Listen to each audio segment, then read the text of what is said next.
restate, the expectations of the parents in the stands. So there's probably a lot of questions in the stand, why so-and-so is not shooting when they're It's wide like open. I'm looking at 15 of them. You're looking Correct. at one of them. Expectation. If it continues, pull the kid out, have him sit down. That's the biggest issue is it's confusing for them. They don't know what to do.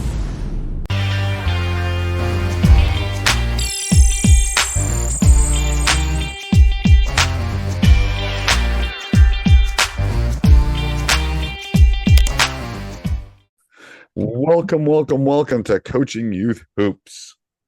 Coach. How are you? How are you? Almost in unison. The coach thing was almost in unison. We're getting there, right? After know. 200 and Some 260 oh god. podcasts today. That's a lot. It's a lot. Yeah. It's a lot. All right. So before we jump in, we'd like to give a big shout out to Coaching Youth Hoops, the one-stop shop for basketball coaches, right? Youth basketball coaches. Yeah, absolutely. Go check it out, coachingyouthhoops.com. Everything you need for your entire season. We have taken our 40 plus combined, more than that, 50 years of combined experience, boiled it all down into one complete system. Go to coachingyouthhoops.com, check it out. Practice plans, drills, plays, everything in between. Stop doing the research, save yourself some time. We've done all the hard work for you. Coachingyouthhoops.com. Wow. All right. And then what else? We have a little tease, right? Yeah, absolutely. Yeah, coaches, you're gonna love what we have cooking for the fall. Go to coachingyouthhoops.com/AI. Get on the early access list to see what we're up to. It's our first tech product. We're gonna save you a tremendous amount of time creating practice plans and everything you need to run your team, even down to highlight reels, individual workouts for your players, etc. All you need is to go to coachingyouthhoops.com/AI. Go check it out. Sign up you'll be first on the list to know exactly the details and what we're doing. And there's a little bit of a hint in there, a little bit of a That's hint right. in there, a little bit of a hint in there. Easter egg, right? Isn't Easter that egg. Is that what they yeah, call them? Easter that's eggs. what I they think call that's them, yeah. All right. So I'm gonna let you run with this one, and then I'll say what I would do and what I have done in the past. But what's today's topic we're going to talk about? Is dealing with parents yelling instructions from the stands. I love this topic. And you're talking not yelling at officials. You're talking about No, they're yelling at yelling at instruction their at son their or son or daughter, daughter. telling them what to do, what they Okay. just missed. They're Yep. coaching from the sidelines, right? Yep. All right. So first thing I always do at the beginning of the season is that's one thing on my list. Not allowed. You'll be asked to leave. And reason is it's pretty simple. I just say, look, for every hour of game, that they're mine, right? You can have them the other 23 hours in that day. That 1 hour that I have them is mine, and they need one voice. And I just told them to do something in the huddle. You're saying something completely different.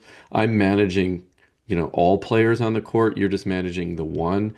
You don't have the game strategy, right? So, you'll get a warning, and that warning is, oh, you got something to say to your son or daughter? Yeah, you can sit right next to them on the bench because they're out of the game. Right. And you can sit right there. You can come and whisper. When you're all done, you can now yell at them in the stands or in their seat because that's where they're going to be. Right. Right. Period. And so that usually gets the message across. I don't, knock on wood, have too many problems other than cheers and they Right. don't, but you got to set that expectation.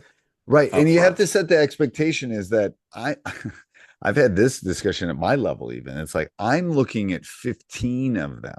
You're looking Correct. at one of them. Yeah. Now, when one of mine was one of the ones that was very hard on me, but because you don't look at it the same when it's yours. Yeah. So yes, so that I think there can only be one voice. I also come from the angle, and I've had to have discussions post like you're not being fair to your son or daughter. Oh my gosh, yeah. That's the Absolutely. biggest issue is it's confusing for them. They don't know what to do. you're making it harder on them because I'm telling them one thing, you're telling them another. Sometimes they'll Yeah. be the same, but it's confusing. It's like mom and dad saying bedtime's 8 and bedtime's 6:30. Well, when's bedtime? Like you can't have two conflicting things going on at the same time. That angle has always seemed to work. Is like it's not good for your kid. You might be right, but it's not good for them. Like you don't have two teachers in the front of the classroom. It's like you can't have. So that's the thing I think. Um, Well, and to your point, I lost a high school game because I called a timeout. It was a very close game, couple seconds left in the game, and I wanted to help the kids learn how to manage end of game situations, right? So I said, one of the things that I was very clear about, don't shoot a three. Threes lead to long right. rebounds, Yep. and we don't need it. We're up, right? So we were up three. Okay. And I said, worst case scenario, they go down. It ends up in a tie, but at least you did a rebound. I mean, did Right. a layup or whatever, right? So girl is wide open, and it literally just called the timeout to say this to them: don't shoot a three. Okay. Get the inbound, sideline out of bounds play going. She's wide open at the three. Her dad is yelling from the stands, who's done this all year. No matter what I said, hindsight 2020, should have pulled her early on. Shoot, shoot, shoot. He's yelling. What does she do? Shoots, Yes. misses, long rebound, layup on the other side. Now we're only up by one. Okay. Uh, w Now we have to go full court. We just have to get the ball in. They steal the ball, layup. We're down one. Just because of that one play, we ended up losing the game. And then I literally said, "Don't shoot the ball. Why did you shoot the ball?" Like, His and dad you told could me that. see because the dad told me, right? Um, and all he cared about was how many points she was scoring a game. So, what should I have done in that situation is the next game pulled her and That just not let said, her. yeah, like you're gonna sit now, right? Because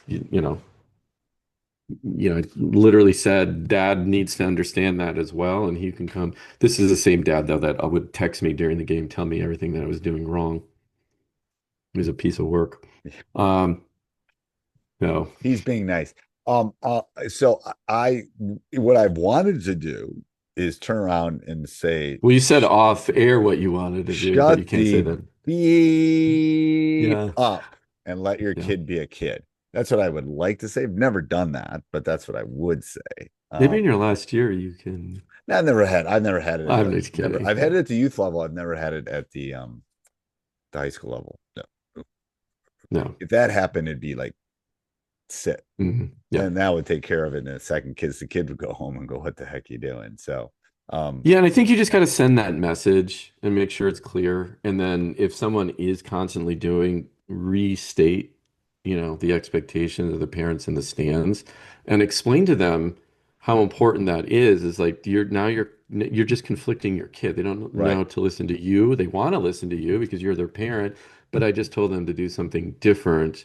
And like for example, the other again, we had another game situation, and I bet some parents were wondering what we were doing. I told the kid we were winning a lot. I right. said, don't shoot, pass the ball around. Let's work on the offense. No, kids were, and of course, what do kids always say? Well, what if I'm, this or what if I'm that? I'm like, we're working our offense right now. We're up a lot. We don't need any more points to win this game. Just Game. run through the offense, Right, right? Completely. So you get a layup. I just want layup. In tight games, we have to learn how to do that, right? right, So there was probably a lot of questions in the stand, why so and so is not shooting when they're wide open. But you know what? I'm teaching them how to manage game time, right, and game flow, which is obviously a skill you have to teach your kids. So anyway, I think communication on that up front with parents, this is your expectation. If it continues, pull the kid out, have him sit down. Then call the parent over even if you want to take it to the next level and say, okay, now you can talk to them. right. You got the rest of the game to talk to them because they're not going back in. That's your There you go. That, choice. that yes, the bench is a So wonderful that's right, teacher. teacher, wonderful teacher. All right. Anything else, Coach? No, coaches, just go check out coachingyouthhoops.com. Don't worry about doing practice plans this season. We've done them all for you, soup to nuts. K through 8, uh, complete seasons, everything from skills training to drills to plays to offenses. Check it out at coachingyouthhoops.com. All right. Till next week. Next week.